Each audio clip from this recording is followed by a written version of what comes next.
Hello दोस्तों, नमस्कार। तो आपका स्वागत है आज की क्लास में। तो आज की क्लास हमारे होने वाले न्याय, जो आपका अध्याय 3 है, political theory concept and debates का।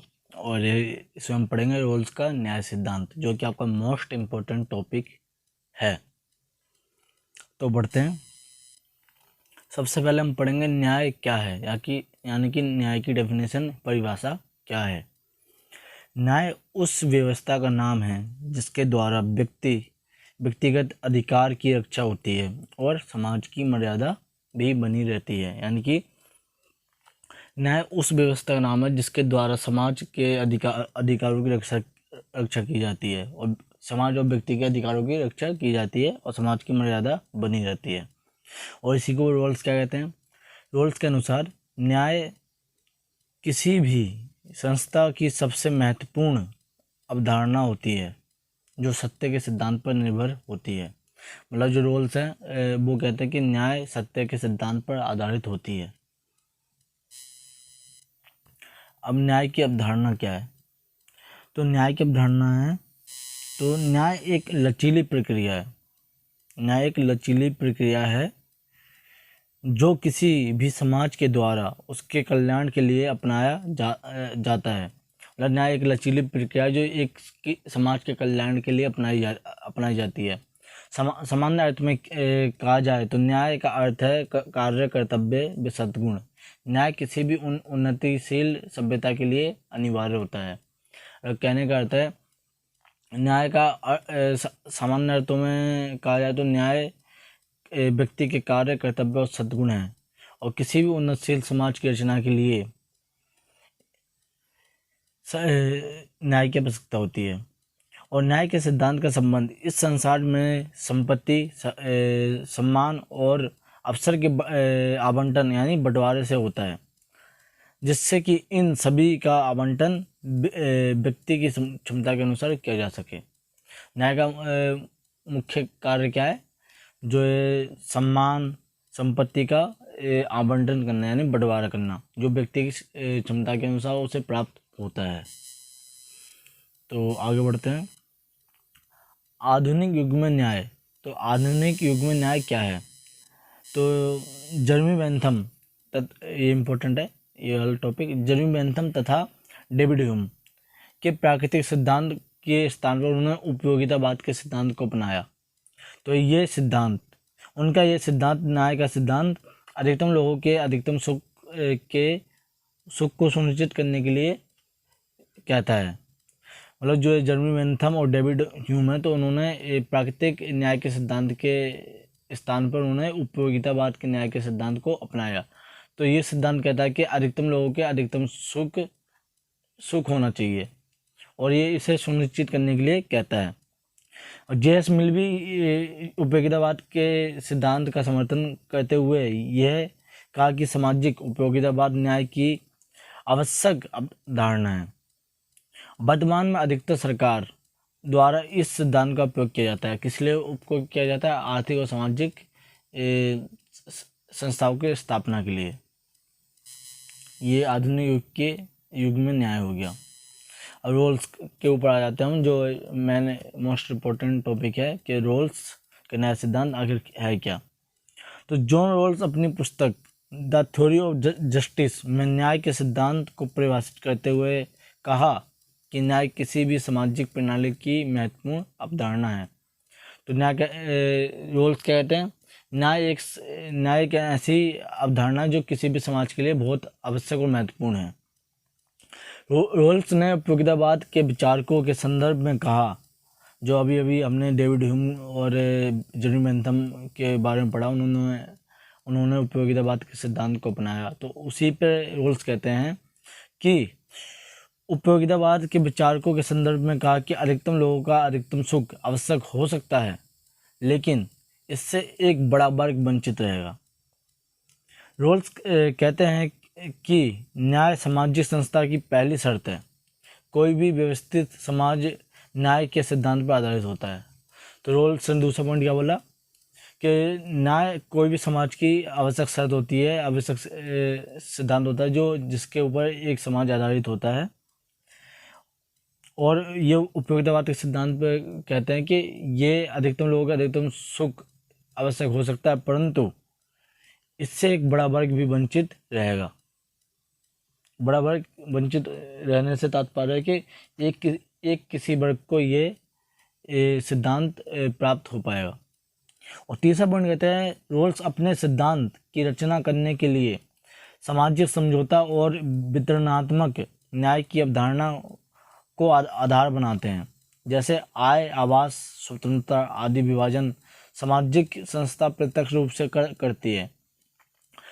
तो रोल्स के सिद्धांत पर समझौता करते हैं वितरणात्मक न्याय के अवधारणा पर।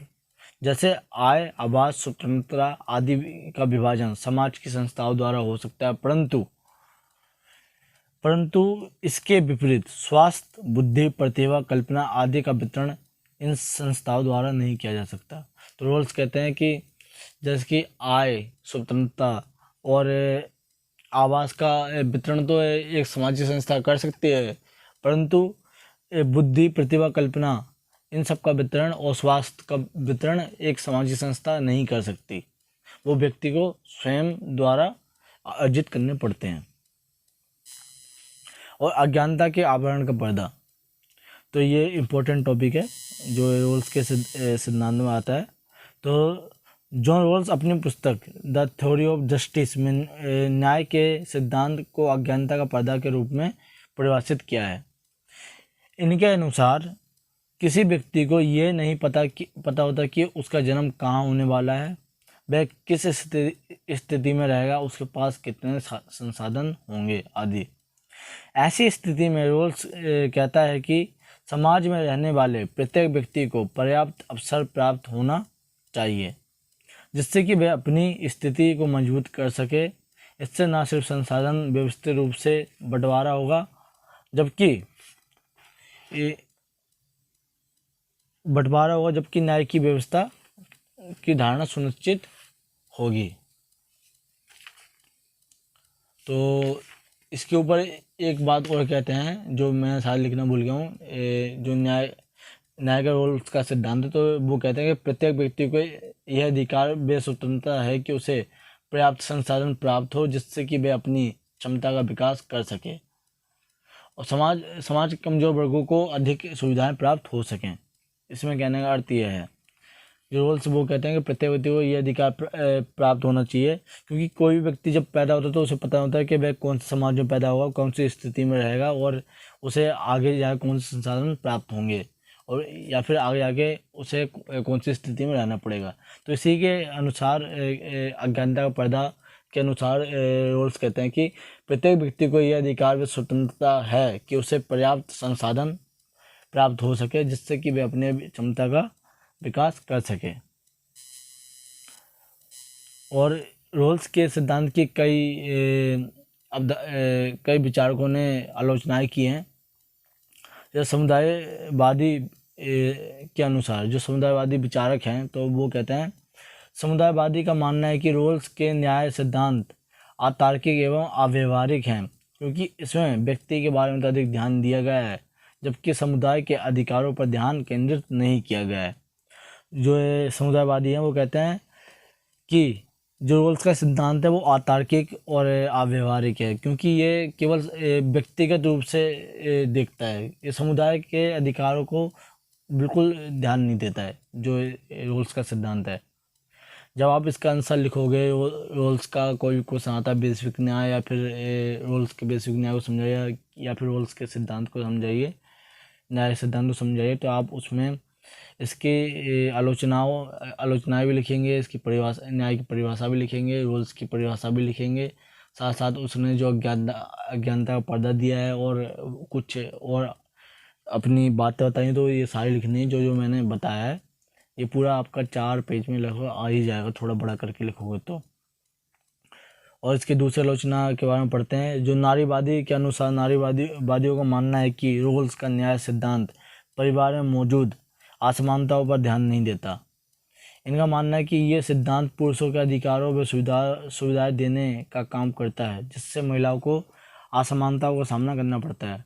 जो नारीवादी हैं तो वो कहते हैं कि जो रोल्स का न्याय सिद्धांत है वो केवल पुरुषों पर ध्यान देता है। ये जो पारिवारिक में मौजूद असमानता है उनको देखता ही नहीं है, जिसके कारण महिलाओं को बहुत से असमानताओं का झेलना पड़ता है। तो इस तरीके से इन दोनों ने आलोचना की। और इसी प्रकार से जो मार्क्सवादी हैं वो भी आलोचना करते हुए कहते हैं कि आर्थिक एवं सामाजिक तथ्य की जानकारी के अभाव में न्याय के सिद्धांत को निर्धारित करना युक्ति संगत नहीं है। तो ये कहते हैं केवल तर्क के आधार पर न्याय को परिभाषित करना तर्क संगत नहीं है, युक्ति संगत नहीं है। तो मार्क्सवादी कहते हैं कि रोल्स का न्याय सिद्धांत पूंजीपतियों के हित की बात करता है, जबकि यह कमज़ोर पिछड़े वर्ग के अधिकारों का समर्थन नहीं करता है। तो ये उसकी आलोचनाएं थी। और ये टॉपिक मैंने बता दिया। अगर रोल्स के न्याय के सिद्धांत से जुड़ा कोई भी प्रश्न आता है तो मैं कहता हूँ आप जो मैंने इसमें बताया वो सब लिख दीजिए, आपके पूरे मार्क्स आने की जिम्मेदारी मेरी। क्योंकि ये जो मैं बताया आपको एक विस्तृत रूप को थोड़ा छोटा करके मैं बताया है, ताकि आप इसको थोड़ा अपने शब्दों भी जोड़ेंगे तो ये बड़ा आंसर हो सकता है। ये लगभग इतना भी लिखो तो आपका 2 से 3 पेज में आ जाएगा, यानी कि दोनों तरफ मिलाओगे तो 5 पेज, लगभग 5 या 6 पेज में आ जाएगा। एक पेज में को दोनों तरफ के पल्लों को गिना जाए तो अभी आपका परसों यानी 8 तारीख को पेपर है, तो आप अच्छे से उसकी तैयारी करें। और कोई भी क्वेश्चन डाउट है जो मैंने बताया तो वो आप कमेंट करें, मैं उसको उसका आंसर की वीडियो बना के आपको जल्दी प्रोवाइड करा दूंगा, ताकि आप अपने पेपर में अच्छा और बेस्ट दे पाएँ। तो धन्यवाद, मिलते हैं आपको अगली वीडियो में।